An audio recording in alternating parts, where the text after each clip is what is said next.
అందరికీ నమస్కారం. నా పేరు రమ. నా ప్రియసఖి 63వ భాగం. రచయిత సాహితీ మోహన్ గారు. ఎన్నో నిద్రలేని రాత్రులు గడిపిన తనకి ఇవాళ ఇలా తన భార్య బిడ్డలతో ఉండడం చూసి అంతకు ముందున్న మంచి రోజులు తిరిగి మళ్ళీ తన దగ్గరికి వచ్చేసినందుకు సంతోషపడిపోతూ ఆ సంతోష క్షణాలను ఆస్వాదిస్తూ అక్కడున్న రేలింగ్కి ఆనుకొని ఏమరపాటుగా గార్డెన్ వైపు చూసిన అతనికి అక్కడెవరో ఉన్నట్టుగా అనిపించడంతో అతని కనుబొమలు ముడిపడగా వెంటనే రూమ్లోకి వచ్చి బాల్కనీ డోర్ లాక్ చేసి ధన్వికి అంశుకి ఇబ్బంది కలగకుండా డోర్ కూడా వేసేసి వడివడిగా కిందకి వెళ్ళాడు సూర్య. తను గార్డెన్లోకి వెళ్ళేసరికి ఇందాక చూసిన ప్లేస్లో ఎవరూ కనపడకపోయేసరికి ఇదేంటి, ఇందాక ఇక్కడే నేను ఎవరో ఉన్నట్టు చూశానే, కానీ ఇప్పుడు చూస్తే ఎవరు లేరేంటి అని అనుకుంటూ ఆ గార్డెన్ మొత్తం చూస్తున్న సూర్య అక్కడ ఉన్న ఉయ్యాలలో ఎవరో కూర్చున్నట్టుగా కనపడగానే ఈ టైంలో ఎవరు ఇక్కడున్నది అనుకుంటూ ముందుకు వెళ్ళి చూడగా అసలు ఈ లోకంలో లేనట్లుగా శూన్యంలోకే చూస్తూ కూర్చున్న శ్లోక్ కనపడ్డాడు. ఇదేంటి ఈ టైంలో ఇంకా పడుకోకుండా ఇక్కడ కూర్చున్నాడు శ్లోక్ అని అనుకుంటూ అతను పక్కకి వెళ్ళి కూర్చున్నాడు సూర్య. శ్లోక్ అని అంటూ పిలిచాడు.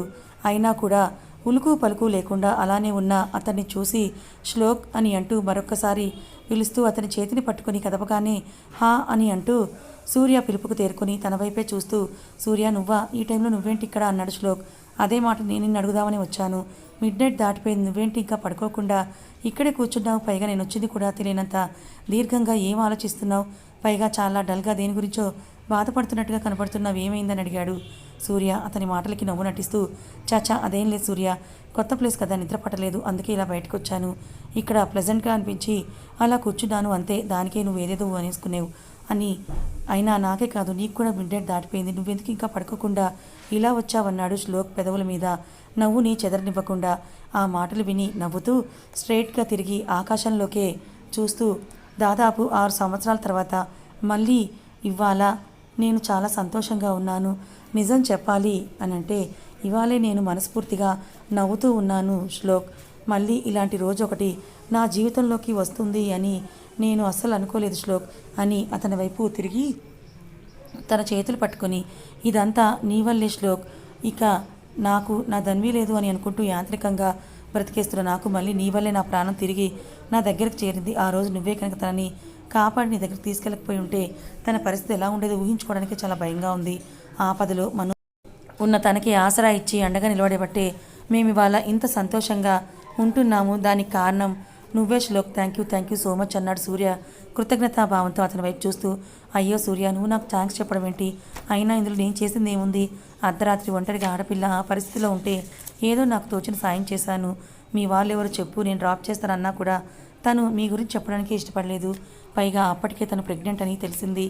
అలాంటి సిచ్యువేషన్లో కూడా తను మీ గురించి చెప్పలేదంటే ఇక్కడ ఏదో ప్రాబ్లం ఉందని అనిపించే ఆమెను అలా ఒంటరిగా వదిలేయలేక తనని కూడా మాతో పాటుగా తీసుకొని వెళ్ళిపోయాము. తన టాలెంట్ చూసి తనకి జాబ్ ఇచ్చాను అంతే. దీనికి నువ్వు నన్ను ఏదో దేవుణ్ణి చూసినట్టుగా చూడటం ఏమీ బాగోలేదు అని అంటూ అతని వైపు అలకగా చూస్తూ, అయినా ఇప్పుడు నేను కూడా మీ ఫ్యామిలీలో మెంబర్ని కదా, నువ్వు ఇలా నాకు థ్యాంక్స్ చెప్పి పరాయివాణి చేయకు అన్నాడు శ్లోక్. అతను చెప్పిన తీరుకు నవ్వుతూ, లేదు శ్లోక్, ఇప్పుడు బంధుత్వం తెలిసింది, కానీ ఒకవేళ ఎలాంటి రిలేషన్ మన మధ్య లేకపోయినా నువ్వు మాకు ఎప్పటికీ పరాయివాడివి కాదు, మాకు ఆత్మ బంధువే అన్నాడు సూర్య. ఆహా థ్యాంక్ యూ సూర్య అని నవ్వుతూ చేతుకున్న వారు చూసి, ఓ గాడ్ ఇట్స్ టూ లేట్ సూర్య, ఇంకొన్ని గంటలైతే ఇక్కడ తెల్లారిపోయేలా ఉంది, పద వెళ్ళి పడుకో అన్నాడు శ్లోక్. ఆహా నాకే కాదు నీకు కూడా తెల్లారిపోతుంది, పద వెళ్ళి నువ్వు కూడా పడుకో అన్నాడు సూర్య. ఆహా సరే పద అంటూ ఇద్దరు ఇంట్లోకి వెళ్ళారు. తన రూమ్ రావడంతో ఓకే సూర్య గుడ్ నైట్ అనగానే అని నవ్వుతూ అతని భుజం మీద చేయి వేసి, ఒక్కోసారి మనం మనది అనుకున్నది కూడా మనకి దూరం అయిపోతుంది, అలా దూరమైంది అంటే దానికంటే విలువైనది ఏదో మన దగ్గరికి రాబోతుందని అర్థం. కాబట్టి దూరమైన దాని గురించి నువ్వు ఎక్కువగా బాధపడి మనసుని పాడు చేసుకోకుండా రాబోయే దాని గురించి ప్రశాంతంగా ఉండు ఆలోచిస్తూ అని ఆ ప్రేమని మరిపించే నిన్ను ప్రాణంగా చూసుకునే మనిషి నీ జీవితంలోకి తప్పకుండా వస్తారు అని చెప్పి నవ్వుతూ అక్కడి నుంచి పైకి వెళ్ళిపోయాడు సూర్య. అది విని ఇదేంటి సూర్య ఇలా అంటున్నాడు అని అనుకుంటూ, ఒకవేళ తనకి నేను ధన్విని ప్రేమించిన విషయం తెలిసిపోయిందా అనుకుంటూ, లేదు తనకి తెలిసే ఛాన్సే లేదు, అసలు ఆ విషయం నాకు నాన్నకి క్రాంతికి తప్ప ఇంకెవరికి తెలియదు కదా, మరి అలాంటప్పుడు సూర్యకి ఎలా తెలుస్తుంది? లేదు తను ఏదో నార్మల్గా చెప్పే ఉంటాడు, నేనే అనవసరంగా ఎక్కువగా థింక్ చేస్తున్నాను అనుకుంటూ తన రూమ్లోకి వెళ్ళిపోయాడు శ్లోక్తో మాట్లాడి తన రూమ్లోకి వెళ్తున్న సూర్యకి తన పక్కన రూమ్లో నుంచి ఏవో మాటలు వినపడటంతో వేస్తున్న అడుగులు అక్కడే ఆగిపోయాయి. అలా పక్కన వాళ్ళ మాటలు వినడం సభ్యత కాదని తెలిసినా అది తను తెలుసుకోవాల్సిన విషయమే కాబట్టి అక్కడే నుంచొని వాళ్ళ మాటలు విని మెదడులో ఏదో ఆలోచనలు రాగానే ఆ రూమ్ వైపు చూసి చిన్నగా నవ్వుకుంటూ తన రూమ్లోకి వెళ్ళిపోయాడు సూర్య. ఫామ్ హౌస్లో కూర్చొని ఒక చేతిలో విస్కీ ఇంకో చేతిలో సిగార్ పట్టుకొని స్వింగ్ చైర్లో ఊగుతూ ఏదో ఆలోచనలో మునిగిపోయాడు మిస్టర్ ఎక్స్. ధన్వి సూర్య మళ్ళీ కలిసిపోవడం, వాళ్ళ జీవితాల్లో వాళ్ళ కుటుంబం అంతా కూడా సంతోషంగా ఉండటం అసలు అతనికి సహించలేకపోతున్నాడు మిస్టర్ ఎక్స్. తను ఎంతో కష్టపడి ప్లాన్ చేసి మరీ వాళ్ళని దూరం చేసి వీక్ చేసి తన బిజినెస్ని ఫస్ట్ ప్లేస్లోకి తెచ్చుకోవాలి అని అనుకుంటే అతని ప్లాన్ని చిత్తు చేస్తూ ఆ బాధలో ఇంకా ఎక్కువ కసిగా వర్క్ చేసి అంతకుముందు భరద్వాజ్ కంపెనీస్కి ఉన్న టర్న్ ఓవర్ని ఇంకా హైప్ చేయడంతో అతని ప్లాన్ అంతా బూడిదలో పోసిన పన్నీరైంది. అలా అయినా కూడా ఏదో వాళ్ళని దూరం చేసి బాధిస్తున్నాను కదా అని కాస్త తన ఈగోని సాటిస్ఫై చేసుకుంటే ఇప్పుడు మళ్ళీ వాళ్ళు కలవడంతో తన కడుపు మంట మళ్ళీ మొదలైంది. ఈసారి వాళ్ళని ఎలా విడదాలా అని పన్నాగాలు పొందుతూ గ్లాసులు విస్కీ పొట్టలో వేసేస్తున్నాడు మిస్టర్ ఎక్స్. అతను తాగుతున్న తీరును చూసి తన దగ్గర పనిచేస్తున్న వ్యక్తి ఆశ్చర్యపోతూ, ఏంటి సార్ ఎప్పుడు లేనిది వాళ్ళ ఇలా తాగుతున్నారు, ఏమైంది మీకు అని అడిగాడు కంగారుగా. అప్పటికే తాగింది బాగా ఎక్కేయడంతో మత్తుగా ముద్దగా మాట్లాడుతూ, ఏమైందని మెల్లిగా అడుగుతున్నావేంట్రా, నీకు కూడా తెలుసు కదా నాకు ఆ సూర్య అన్న వాడి ఫ్యామిలీ అన్నా కూడా ఎంత కోపమో. నాకెప్పుడు కూడా ఆ కుటుంబం వల్ల నష్టాలే జరిగాయి. ప్రతి విషయంలోనూ వాళ్ళ కుటుంబం నుంచి నాకు అసంతృప్తే అవమానాలే ఎదురయ్యాయి. అలాంటిది వాటన్నిటితో నాకు ఆ ఫ్యామిలీ అంటే పగ ఏర్పడింది. దాంతో వాళ్ళని ఎలా సాధించాలా అని నేను అదునైన సమయం కోసం ఎదురుచూసి మరీ పెద్ద ప్లాన్ వేసి ఆ ధన్విని సూర్యగాడిని విడదీసి ఆ ఫ్యామిలీ అంతటినీ కూడా బాధపడేలా చేస్తూ ఉంటే చూసి సంతోషించాను. కానీ ఆ సంతోషం అనేది ఎక్కువ కాలం నేను అనుభవించకుండానే ఆ శ్లోక్ గార్డ్ వల్ల మళ్ళీ వాళ్ళు కలిసిపోయారు. ఇప్పుడు ఆ ఫ్యామిలీ మొత్తం ఆ ధన్వి తిరిగి రావడమే కాకుండా వాళ్ళ వారసుని కూడా తీసుకురావడంతో అందరూ సంతోషంతో సంబరాలు చేసుకుంటున్నారు. అది చూసి కడుపు మంట మొదలైందిరా. అందుకే అది చల్లార్చుకోవడానికి ఇలా తాగుతున్నానంటూ మళ్ళీ ఇంకో గ్లాస్ ఖాళీ చేశాడు మిస్టర్ ఎక్స్. అతను చెప్పిందంతా విని తలుపుతూ, అవును సార్ ఇదంతా నాకు తెలుసు, కానీ దాని గురించి మీరు ఇలా తాగి ఆరోగ్యం పాడు చేసుకుంటే వాళ్ళ మీద మీ పగ ఎలా చల్లారుతుంది, అందుకోసమే మీరు బాగుండాలి కదా అన్నాడు మిస్టర్ ఎక్స్ దగ్గర పనిచేసే వ్యక్తి. అది విని పెద్దగా నవ్వుతూ, ఆహా నువ్వు నా ఆరోగ్యం గురించి అంత బెంగ పెట్టుకోకరా, పాపి చిరాయి అని పెద్దవాళ్ళు చెప్తే ఉంటారు కదా, వినలేదా, నేను కూడా అలాంటి వాడిని. ఆ కుటుంబం మీద నా పగ చల్లారేంత వరకు, వాళ్ళ పతనం నా కల్లారా చూసేంత వరకు నా ప్రాణానికి వచ్చిన ప్రమాదం ఏమీ లేదు. ఆ కుటుంబాన్ని నాశనం చేయకుండా నేను చావను అని అంటూ, రేయ్ సూర్య, నీ పెళ్ళాం కొడుకు నీ దగ్గరికి వచ్చేసారని తెగ సంతోషపడిపోతున్నావు కదా, పడు ఈ సంతోషం ఎన్ని రోజులు పడతావో నేను చూస్తాను, ఇది ఎంతో కాలం ఉండదులే అని అంటూ మత్తులోకి వెళ్ళిపోయాడు మిస్టర్ ఎక్స్.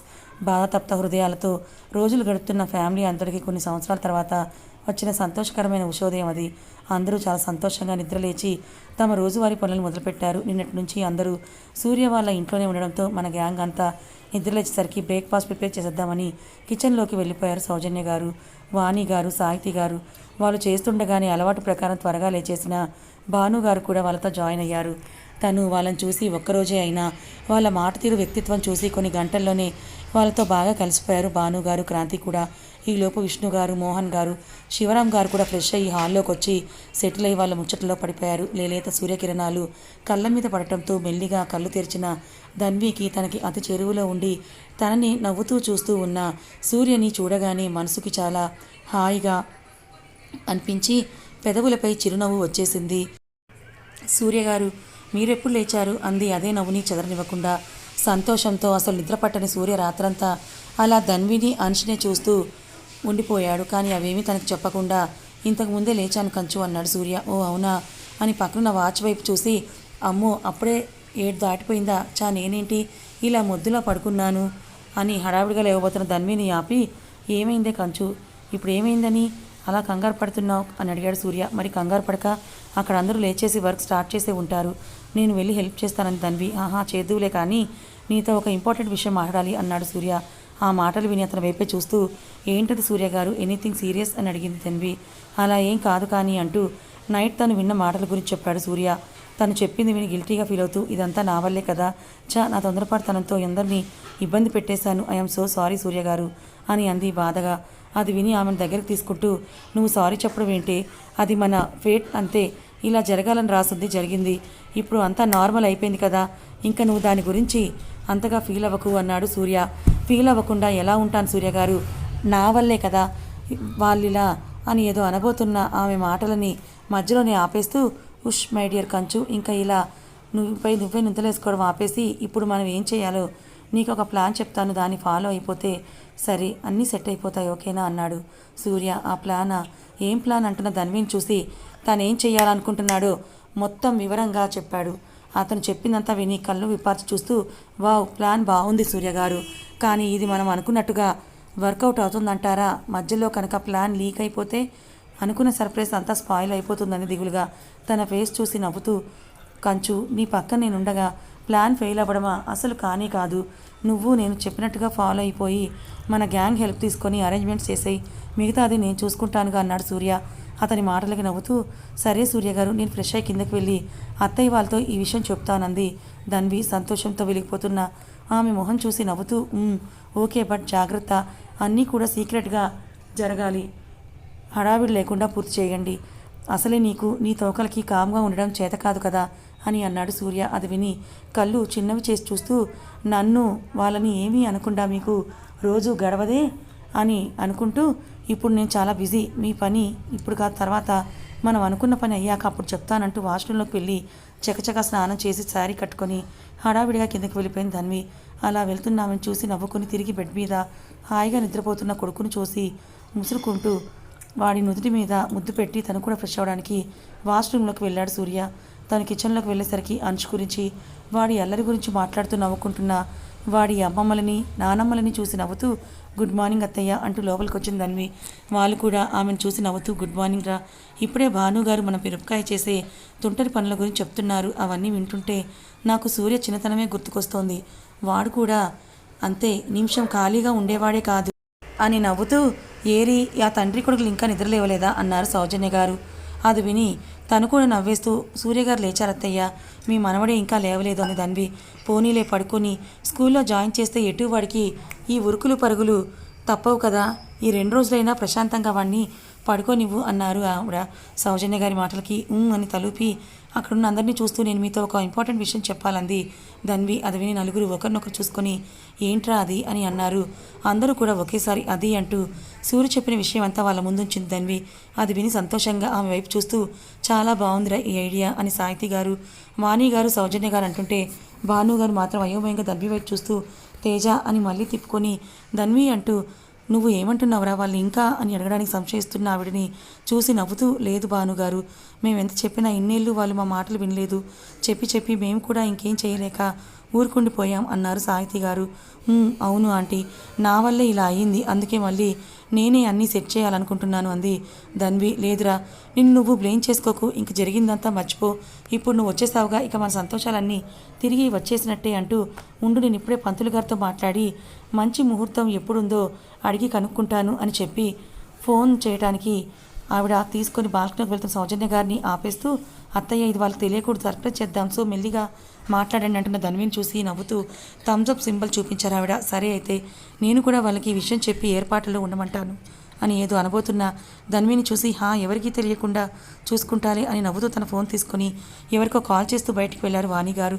మిగిలిన ముగ్గురు ఒకరినొకరు చూసుకొని అప్పటికే బ్రేక్ఫాస్ట్ ప్రిపేర్ అయిపోవడంతో అన్ని డిషెస్ని టేబుల్ మీద వదిలేశారు. ఈలోపు కాల్ మాట్లాడొచ్చిన సౌజన్య గారు ధన్విని చూసి, మాట్లాడేసన్రా, టైమింగ్స్ చెప్పారు, ఇవాళ మంచి రోజట కూడా అన్నారు నవ్వుతూ.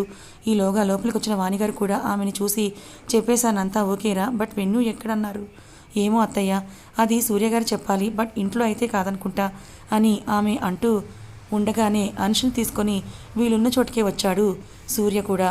ఒకే చోట గ్రూప్గా నుంచొని మాట్లాడుతున్న ఈ ఆడవాళ్ళందరినీ చూసి నవ్వుతూ, ఏంటి ఇన్ని కొప్పులన్నీ కూడా ఒకే చోట సమావేశమయ్యాయి, ఏం చేస్తున్నాయి, ఏంటి సంగతి అని అన్నాడు సూర్య. అది విని అతని చెవి పట్టుకుంటూ, సౌజన్య గారు చేసేదంతా చేసి ఏమీ ఎరగనట్టుగా ఎలా అడుగుతున్నాడో చూడండి, పైగా మనల్ని వెక్కిరిస్తున్నాడు కూడా అని అన్నారు. అబ్బా మీరుండండి వదినా అని ఆవిడ చేతి నుంచి చెవిని వదిలించి అతన్నే చూస్తూ, నీ ఆలోచన బాగుంది సూర్య, కానీ ఇదంతా ఎక్కడ జరిపిద్దాం, పైగా సర్ప్రైజ్ అంటున్నారు, ఇంట్లో హడావుడి చేస్తే వాళ్ళు ఈజీగా కనిపెట్టేస్తారన్నారు సాహితీ గారు. అవునత్తయ్య, అందుకు నేను ఆల్రెడీ ఒక ప్లేస్ అనుకున్నాను, అక్కడ చేయాల్సిన అరేంజ్మెంట్స్ అన్నీ కూడా చేసేసాను. మీరు జస్ట్ మనం తీసుకువెళ్లాల్సినవి ఏమైనా ఉంటే అవి రెడీ చేసుకొని చాలన్నాడు సూర్య. అది విని నవ్వుతూ, అయితే వెన్యూల విషయం వరకు మాత్రం మమ్మల్ని కూడా సస్పెన్స్లో పెట్టావన్నమాట అన్నారు వాళ్ళందరూ. అవును, ముందు నేను ధన్వి వెళ్ళి అక్కడ అంతా కూడా పూర్తయ్యాయో లేదో చూసి వచ్చేస్తాము. మీరు మాత్రం వాళ్ళ ముందు నార్మల్గానే ఉండండి. ఏమాత్రం డౌట్ వచ్చినా ప్లాన్ మొత్తం అటర్ ఫ్లాప్ అయిపోతుంది. వాళ్ళు అసలే కోతులు, తోకలేవు, కానీ బుర్ర మాత్రం చాలా షార్ప్గా పనిచేస్తుందన్నాడు నవ్వుతూ. అది విని అందరూ నవ్వుతూ ఉండగానే అందరూ ఒక్కొక్క రూమ్గా హాల్లోకి వచ్చారు. వాళ్ళు రావడంతో సైలెంట్ అయిపోయి కామ్గా డైనింగ్ టేబుల్ దగ్గరికి వెళ్ళి అందరినీ బ్రేక్ఫాస్ట్కి రమ్మని పిలిచారు. అందరూ చాలా క్యాజువల్గా మాట్లాడుతూ ఎప్పట్లా బ్రేక్ఫాస్ట్ పూర్తి చేశారు. ఈలోగా సందు చూసుకొని సౌజన్య గారు, విష్ణు అండ్ కో, అదే మన పెద్ద మగ బ్యాచ్ అన్నమాట, అందరి పేర్లు ఏం రాస్తాను అందుకే అలా అన్న, అందరికీ విషయం చెప్పేశారు. అది విని వాళ్ళు కూడా హ్యాపీగా ఫీల్ అయ్యారు. ఈలోగా బావా, ఇంకా మేము ఆఫీస్కి వెళ్తామన్నాడు కిరణ్. వద్దు కిరణ్, ఇవాళ ఆఫీస్ ఏం వద్దు, నా కంచు తిరిగి నా దగ్గరికి వచ్చేసినందుకు ఇవాళ మనందరం కలిసి హ్యాపీగా ఎంజాయ్ చేయాలి. సో అందరూ ఇవాళ ఇక్కడే ఉండిపోండి. అండ్ నాకు ధన్వికి చిన్న వర్క్ ఉంది, అది చూసుకొని వచ్చేస్తాం, తర్వాత మనందరం బయటికి వెళ్దామన్నాడు సూర్య. తను చాలా నార్మల్గా చెప్పడంతో అక్కడున్న ఎవరికి కూడా ఏ డౌట్ రాలేదు. వాళ్ళకు కూడా సంతోషాన్ని సెలబ్రేట్ చేయాలనిపించి సూర్యకి ఓకే చెప్పి అనుష్తో ఆటల్లో పడిపోయారు గ్యాంగ్ అంతా. అనుష్ వాళ్ళందరితో బిజీగా ఉండడంతో ధన్విని తీసుకొని బయటికి వెళ్ళిన సూర్య ముందుగా తను అనుకున్న వెన్యూ దగ్గర కారు ఆపుతాడు. కార్ దిగగానే ఆ వెన్యూని చూసి, సూపర్ ఐడియా సూర్య గారు, ఇక్కడైతే చాలా బాగుంటుంది, అందరికీ కన్వీనియంట్గా కూడా ఉంటుంది అని అంది ధన్వి ఎగ్జైటింగ్గా. అది విని సూర్య కాలర్ ఎగరేస్తూ, మరి ఏమనుకున్నావు, ఈ సూర్య అంటే నేను ప్లాన్ చేస్తే ఈ మాత్రం ఉంటుంది అని అన్నాడు. తనని తాను చూసుకుంటూ గొప్పగా నవ్వుతూ. సరేలే పదండి, ఇక్కడ ఏర్పాట్లు చూసి మన షాపింగ్ కూడా వెళ్ళాలని ధన్వి. అనుకున్నట్టుగానే 2 గంటల్లో అన్నీ చూసుకొని షాపింగ్ కూడా చేసుకొని ఇంటికి తిరుగు ప్రయాణం అయ్యారు. సూర్య ధన్వీలు కారులో కూర్చొని తను తీసుకున్న వాటిలో ఒక కవర్ని చూసి ముసిముసిగా నవ్వుతూ, ఇప్పటి వెన్యూ ఓకే, మరి దీనికి వెన్యూ ఎక్కడ ప్లాన్ చేశారు అంది ధన్వి. ఆ కవర్లోని వస్తువులకు సంబంధించిన అకేషన్ గురించి మాట్లాడుతూ. అది అని చెప్తూ ఆపేసి, వద్దులే, ఇది మటుకు నీకు కూడా సస్పెన్సే అన్నాడు నవ్వుతూ. నాకు తెలియకపోతే ఏర్పాట్లు ఎవరు చేస్తారట అంటున్న ఆమెను చూసి నవ్వుతూ, నువ్వు ఏం కంగారు పడకు బేబీ, హూనా, అన్నీ నేను చూసుకుంటాను, కావాలంటే చెప్పు, ఆ ఫెసిలిటీని నీకు కూడా ప్రొవైడ్ చేస్తాలే అన్నాడు సూర్య ఆమెను చూసి కన్నుగీటుతూ. అతని మాటలకు సిగ్గుపడి తల పక్కకు తిప్పుకొని, నాకేం అవసరం లేదు, మీరు చేయాలనుకున్నది చేయండి చాలు అంది ధన్వి. అంత ఛాన్స్ నీకు లేదు కంచు, నైట్ చెప్పా కదా నాకేం కావాలో, సో నీకు నో ఛాన్స్ అని. ఛాన్స్ లేదంటున్నా సూర్యని చూసి నవ్వుకుంది ధన్వి. వీళ్ళకి తెలియంది ఏంటంటే ధన్వి తిరిగి వచ్చిందని తెలిసిన దగ్గర నుంచి వాళ్ళ ఎడబాటుకి మిస్టర్ ఎక్స్కి సాయపడ్డ ఒక వ్యక్తి వాళ్ళని అబ్జర్వ్ చేస్తూ ఉన్నారు. ఇప్పుడు కూడా వాళ్ళ వెనకే ఉండి కార్ విండో నుంచి వాళ్ళ నవ్వులు చూసి కోపంతో రగిలిపోతూ ఆ విషయాన్ని మిస్టర్ ఎక్స్తో పంచుకోవడానికి అతనికి కాల్ చేశారు కూడా. Love and war to be continued. ఇదండి వాళ్ళ అప్డేట్. ఇంతకీ సూర్య ఏం చేయాలనుకుంటున్నాడు, ఎవరికి తెలియకుండా ఉండాలని ఫ్యామిలీ అంతా సర్ప్రైజ్ ప్లాన్ చేస్తున్నారు.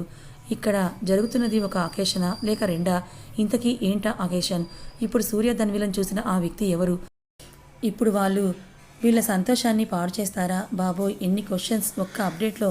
వీటి గురించి మీరేమైనా గెస్ట్ చేస్తే నాకు కమెంట్ చేసి చెప్పండి, చూద్దాం ఎవరు కరెక్ట్గా చెప్తారు. తర్వాత ఏం జరగబోతుందో నెక్స్ట్ వీడియోలో చూద్దాం. ఈ కథ మీకు ఎలా అనిపించింది, నచ్చిందా? నచ్చితే లైక్ చేయండి, మరికొంతమందికి షేర్ చేయండి. ఇలాంటి మరిన్ని మంచి కథల కోసం ఛానల్ని సబ్స్క్రైబ్ చేసుకోండి. Thank you so much for watching.